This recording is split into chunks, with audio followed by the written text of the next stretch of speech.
Awesome. One of the questions that I have about today is, we've covered some different forms of SCI research that the community may not be having conversations about. So as active researchers, why do you believe it's important to have diverse conversations about different areas of SCI research? I might start. Okay, yeah. Sure. I think because, a spinal cord injury really impacts the life in a multidimensional way. And so as researchers, it's kind of our job to figure out how to impact lots of different parts of your life with your help. We don't really know how things are impacted unless you tell us. So that's really why we're looking to partner with you in research moving forward. We want to know what's important to you and diversify into those areas of our research to help answer your questions and help improve your quality of life.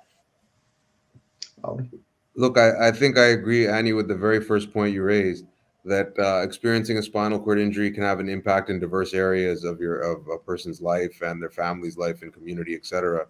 And thus, it's important that the research is interdisciplinary and broad, and focuses on diverse domains. So it's something that I agree with, and I think you put it very well in that single statement. Awesome, thank you. Something you brought up in your presentation early, and it's a question that I get asked a fair bit in my role speaking with people with lived experience about research is, there's often that, well, I don't have a university degree, I don't have a formalized education. What do I have to offer to a researcher? And it's something that is a barrier that limits people with lived experience getting involved. Maybe if you could both touch on, as researchers, why you think that isn't necessarily a barrier, and why it's important for you to get those different perspectives. Annie, maybe I set off and then you share next. Sure. So I think, look, involving co-design research, person-centered care, involving end users or community engagement are domains or concepts that go well beyond spinal cord injury or any other traumatic injury, et cetera.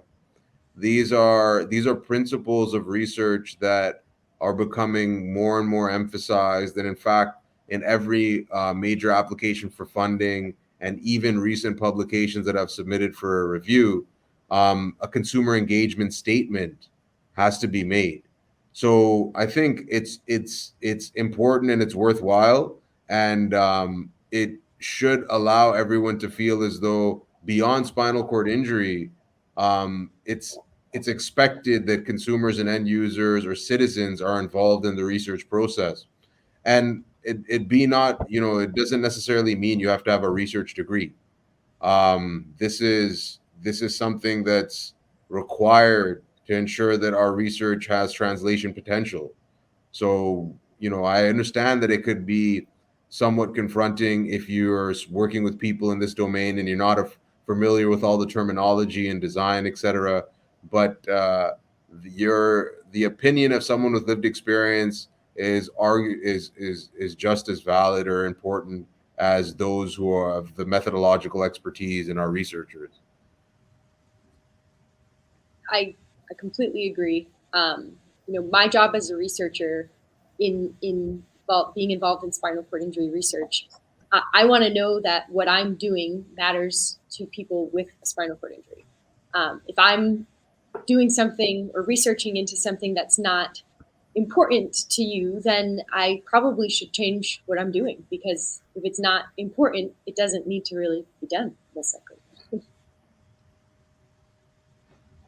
Awesome. And I guess the final question I have, and if there are any questions in the audience, please feel free to send them through, and time permitting, we'll address them, is that there seem to be in that same sort of thread so many opportunities for potential research to happen in this area. As researchers, what excites you the most about SCI research in the future? Annie, we might start with you. So as you said, Ali, there's many more opportunities or it's being impressed upon researchers to go out into the community and talk with people with lived experience.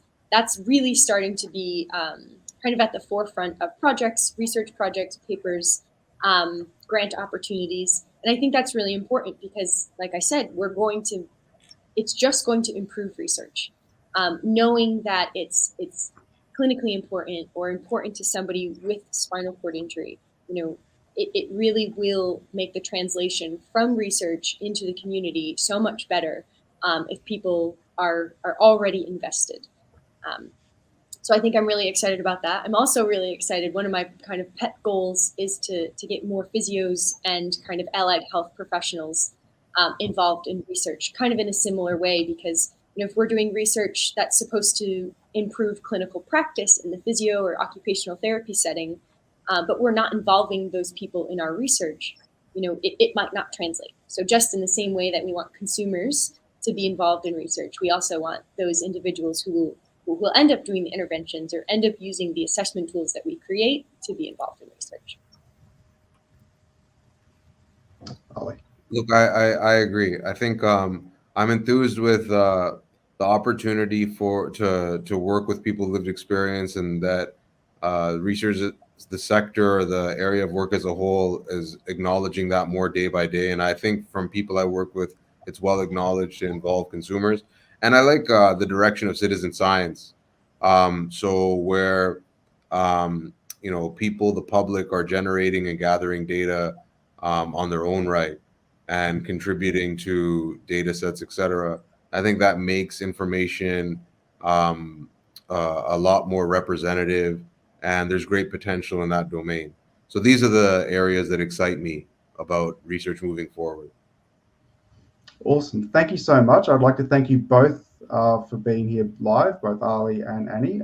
I've really enjoyed this chat. I would also like to thank Dr. Marnie Greco for the conversation I had with her.